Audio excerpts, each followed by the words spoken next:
What's up and welcome back. I'm John Stark from MacTheMovieGuy.com, your favorite blind film critic. And today we're celebrating the 30th anniversary of Speed. I'm really excited about this. This does have audio description available. I actually own a digital copy of it. It is described by Jedediah Barton, by Deluxe, and this is exciting. I'm excited for this. This is an excellent movie. It's the winner of 2 Academy Awards. So we're gonna dive in to the 30th anniversary. But first, I want to introduce myself to my blind viewers for the day. I have actually a very appropriate T-shirt on that represents the Fast and Furious franchise. I actually did not plan this, but when I looked down at what shirt I chose for the day, I was like, it's meant to be. That's the closest I can get. I wish I had a Speed T-shirt, but I don't. So Fast and Furious is the closest that I have, and I have a backwards black baseball cap on as well, and my usual sunglasses. So just to give you some context, Speed. Speed's a film that I didn't find right away. Speed was a film that was rated R. I wasn't allowed to see it when it came out in 1994, so I didn't see it right away. I had to find it later. Oddly enough, it was a film I didn't even see on cable. Like, it was a film that I just, like, totally missed. And then later on in life, when I was going through films, and I was like, what films do I feel like I need to see? Like, I'm working in a video rental store, and I'm like, oh, what do I need? What do I need in my life? Oh, I need Speed. I've heard good things about this. And then I finally rented it. It was, like, 10 years later, basically. Somewhere around, about the 10-year mark. Was probably when I saw it the first time. And I've seen it probably like 4 times since then. So even though it doesn't have that nostalgic, like, warm feeling of seeing it at the right time and the right moment, like in the theaters with everybody else. I really did like it. I think Jan de Bont did a great job, or Jan de Bont did a great job here before he moved on to Twister, which is what makes this so appropriate because now we've got a Twister sequel. However, it bears mentioning that Speed 2 Cruise Control is not a good movie. It's not. Despite the best efforts of Jason Patric to try to pretend he's Keanu Reeves, it's not a good movie. So, luckily, I'm not going to review that. Again, I would love to really never see Speed 2 Cruise Control again. And the funny thing about that movie is I actually saw that first. So I think that's what gave me hesitation on watching Speed. I got that gifted to me as if I had seen it for like a birthday or Christmas or something like that on VHS. And I was like, Speed 2 Cruise Control? Oh, that's great. This would just be a cold watch. I'll just be watching this like straight out. Let's check this out. No, my God. So I have this VHS of Speed 2 Cruise Control that I watched once.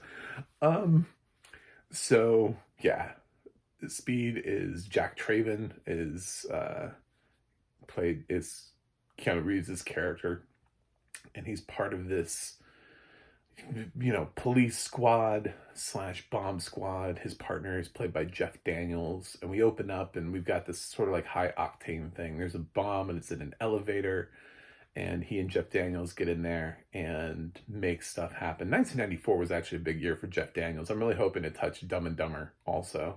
Trying to find out with audio description is a little bit of a bitch. I mean, I could also do the alternative video of why this needs audio description, which I do with some movies, which I may have to do in order to get that out of the way. But he had a good year. And he plays the partner here.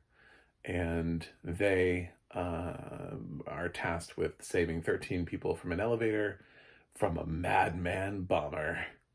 A crazed bomber with I love that the audio description that Jedediah Barton keeps pointing out that he's got this mangled left hand.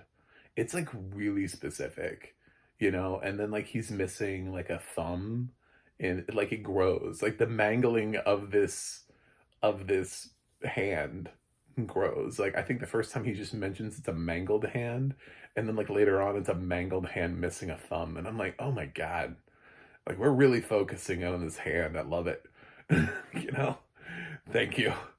There's so much specificity in a lot of these scenes, like when Jack is lowering himself down onto the elevator to try to save people, it mentions that he grabs onto like a cable that's already been disconnected. So it's like a free floating cable. It's one that's already been detached from the elevator. So yeah, there's the bottom blows open and a woman falls through. Bottom half of her falls through, but which suggests that not all of her throws falls through. It's when you put in the little details, it really sort of shapes the scene in a really much better way. Um, because those little details, instead of saying girl falls through the hole, they pull the girl out of the hole. And it's like, oh my god, I thought she fell through the hole. Like, is she okay? You know? No, it makes sure that you know these like really intimate, specific details throughout the film, and it's an excellent audio description track. So it's made late. How do I know it was made late? How do I know that this is a newer audio description track? Even if you've been blind forever and you listen to Speed at some point in your life, you need to listen to it again because this is a new audio description track. It's listed as being produced by Disney. When you get to the end of it and it says Deluxe, narrated by Jedediah Barton, funded by Walt Disney Pictures. That means, because Speed is a 20th Century Fox movie, not a Disney title. It means that after Disney bought Fox, this was one of the titles that they made sure they put audio description on. So this is just within the last few years that they've done this, not 20 years ago. So I'm not listening to old audio description. It doesn't sound old either. It sounds like it was made just a couple years ago or something. So who knows? But it's excellent. And I'm when we get to the bus scene, and Jack watches the bus blow up, and then Dennis Hopper calls him, and he's like, you gotta play my game, Jack. These are the rules. I'm like, Dennis Hopper's an excellent villain in this. He's one of the more memorable movie villains for an action film. This is what so many films miss, is having a great villain. They're like, why does my movie suck? Who's your villain? I don't know. There's some guy. What's his motivation? I don't know. He doesn't have really, I don't know, just crime, right? That's that all. No, you need motivation. You need a good actor. You need motivation. You can't just put random people and be like, well, they're committing crimes, so they're the bad guy, and you like the heroes, so you must be waiting for us to thwart the villain. There's something to be said for excellent character actors who have done such good work playing villains. And Dennis Hopper's performance in Speed is that. It's an excellent performance from him in an action movie as a memorable villain that will go down in the history of villains in films. He will make the list. I don't know if anybody's making that list of like great villains of all time, but I have a feeling like Dennis Hopper's Bomber in this film is worthy of consideration. I feel like he'd get brought up in a conversation depending on how many names they need to cut down to. Anyway, that's for sure, if not making the list himself. So, he has a solid reason. He does feel like he's 2 steps ahead.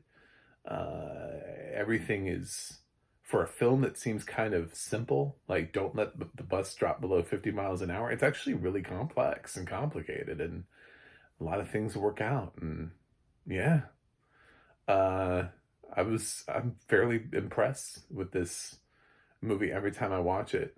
I don't know that I call it like a desert island movie. Like, it's not a comfort movie. Like, I don't put it on to be like, I need to feel warm and fuzzy. And are there action films like that? Sure. Like, I love Jurassic Park. I can watch that all day, every day. So, and then people get eaten in that. So it's not that. It's close. I don't know, there's some nostalgic thing that's just missing. It's just a little bit shy for me. But I do recognize that this is an excellent film. And I love watching the little details along the way. And I love the fact that this audio description picks up on the little details along the way, too. and then we keep cutting back to them, and it's just everything. I mean, like it sprays purple mist on him. You know, like he opens the bag and it sprays purple mist. Could have just said sprays mist, sprays on him or something, like, you know what I'm saying, like the bag. But it's like I actually like specify the colors so that you know like what kind of color is being sprayed on him, and in the bag. So yeah, what they use for the dye pack. Anyway, um, just excellent. Just an excellent audio description track and an excellent movie. And it's the 30th anniversary of Speed. If you haven't seen it for a while, see it. If you love it, buy a digital copy of it, and watch it over and over, because you should have an updated. I got this on Apple. I get most of my digital stuff from Apple, and it's updated because Disney did not own Fox 30 years ago. So they would not have made the audio description to this at any point before, like, maybe, when did they buy it? Like 2018, 2017, 2016, somewhere around in there. So it's been about 10 years that a little less than 10 years that they've owned Fox. So, yeah, I think anyway. I think so. I think I'm right about that. So, I don't know what else to say about Speed. Great Keanu Reeves performance. It introduced us to Sandra Bullock, who went on to have a great career. This was, I mean, she had done other things before, but this was sort of like this was definitely her breakout performance. This is where she starts really pulling the star vehicle route. This is after this, she gets, While You Were Sleeping, and other films offered to her, and really just goes out on a limb. So much so that they're like, she'll be fine. She can anchor Speed 2 Cruise Control with Jason Patrick, right? People will come back for her. Nah, that was a mistake. This is kind of a really hard thing to make a sequel to. It'd get kind of silly over and over. Speed 2 Cruise Control is a silly movie, silly premise, and Jason Patrick just feels wrong in that film. So I'm gonna give Speed an A. I don't think anybody's gonna fight me on that, but maybe they will. I don't know. Excellent movie. Did a ton of business. I think it's considered a classic. I would say 30 years. It stood the test of time. So a lot of times that's what we look towards when we say, is it a classic? Did it stand the test of time? Is it a film we're still talking about? Because there are plenty of films that get nominated for Academy Awards that nobody talks about anymore. And you usually refer to those as like those Oscar baity films that were made just for the Oscars, but then, like, who's still watching it? Anyone? Has anyone watched that film in the last 20 years? There are definitely films like that. But other films, even critically derided films like The Shining, go on to be classics. And it's like, critics were wrong. That's a Razzie nominated movie. So, for the wrong performance, which was rescinded for Shelley Duvall. I'm in the weeds now. Anyway, thanks for watching. Thanks for subscribing. And I will see you guys on the other side.